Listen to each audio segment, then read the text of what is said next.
ಎಲ್ಲರಿಗೂ ನಮಸ್ಕಾರಗಳು.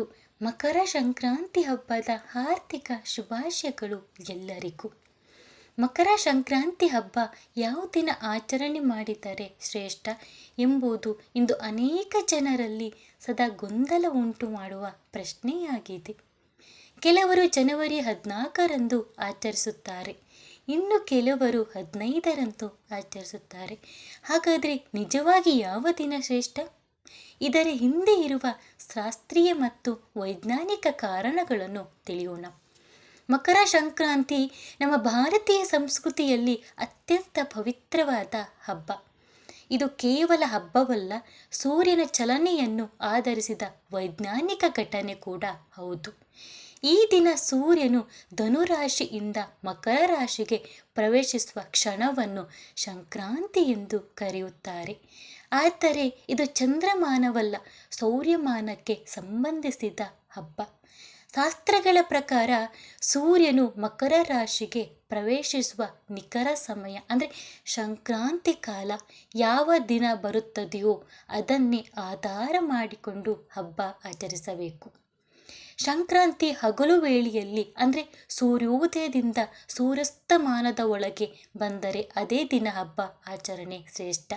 ಸಂಕ್ರಾಂತಿ ರಾತ್ರಿ ವೇಳೆಯಲ್ಲಿ ಬಂದರೆ ಮುಂದಿನ ದಿನ ಹಬ್ಬ ಆಚರಣೆ ಮಾಡುವುದು ಶ್ರೇಷ್ಠವೆಂದು ಪಂಚಾಂಗಗಳು ಹೇಳುತ್ತವೆ. ಇದೇ ಕಾರಣಕ್ಕೆ ಕೆಲವು ವರ್ಷಗಳಲ್ಲಿ ಜನವರಿ 14ರಂದು, ಇನ್ನು ಕೆಲವು ವರ್ಷಗಳಲ್ಲಿ ಜನವರಿ 15ರಂದು ಮಕರ ಸಂಕ್ರಾಂತಿ ಹಬ್ಬ ಬರುತ್ತದೆ. ಇದು ತಪ್ಪಲ್ಲ, ಇದು ಪಂಚಾಂಗಾನುಸಾರ ಸರಿಯಾದ ಆಚರಣೆ.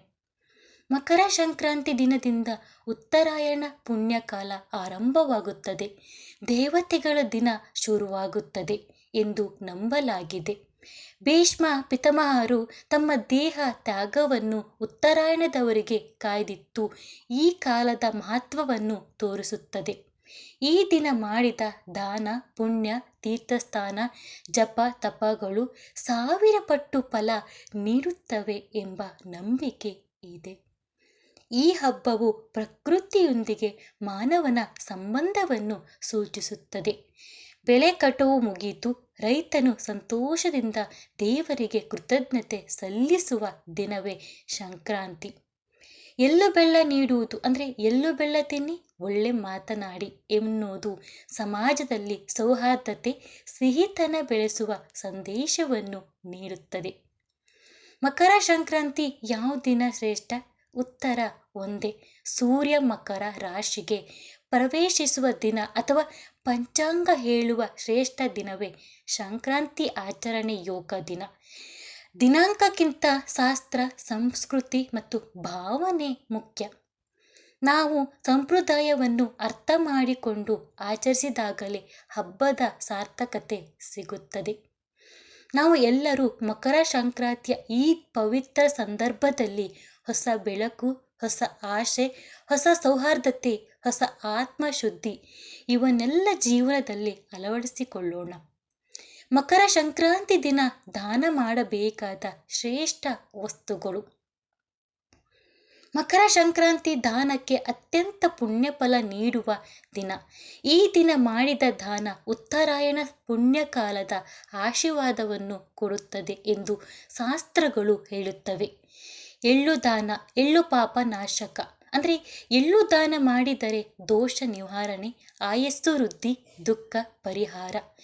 ಎಳ್ಳು ಬೆಲ್ಲ ಸೇರಿಸಿ ದಾನ ಮಾಡಿದ ಮಹಾಪುಣ್ಯ ಸಿಗುತ್ತದೆ. ಬೆಲ್ಲ, ಬೆಲ್ಲ ಸಿಹಿತನದ ಸಂಕೇತ. ಜೀವನದಲ್ಲಿ ಸೌಹಾರ್ದತೆ, ಒಳ್ಳೆ ಮಾತು, ಸಿಹಿ ಸಂಬಂಧ.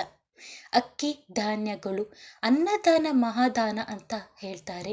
ಅಕ್ಕಿ, ಜೋಳ, ರಾಗಿ, ಗೋಧಿ ಮುಂತಾದ ದಾನಗಳನ್ನು ಮಾಡಿದರೆ ತುಂಬ ಒಳ್ಳೆಯದು.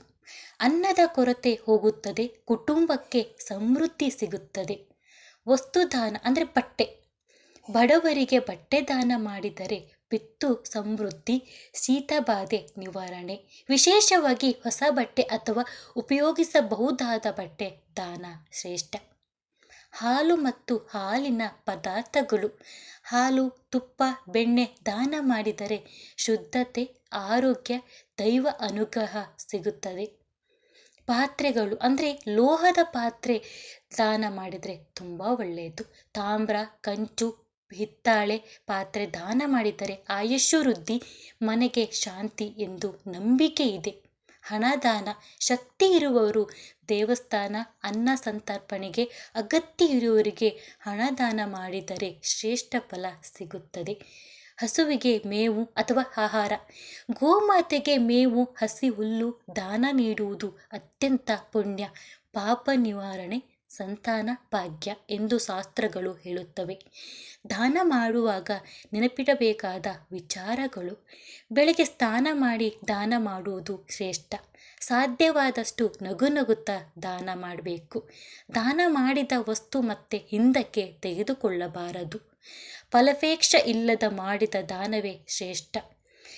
ಎಲ್ಲರಿಗೂ ಧನ್ಯವಾದಗಳು. ಮತ್ತೊಮ್ಮೆ ಮಕರ ಸಂಕ್ರಾಂತಿ ಹಬ್ಬದ ಹಾರ್ದಿಕ ಶುಭಾಶಯಗಳು. ಎಳ್ಳು ಬೆಲ್ಲ ನೀಡಿ ಒಳ್ಳೆ ಮಾತಾಡಿ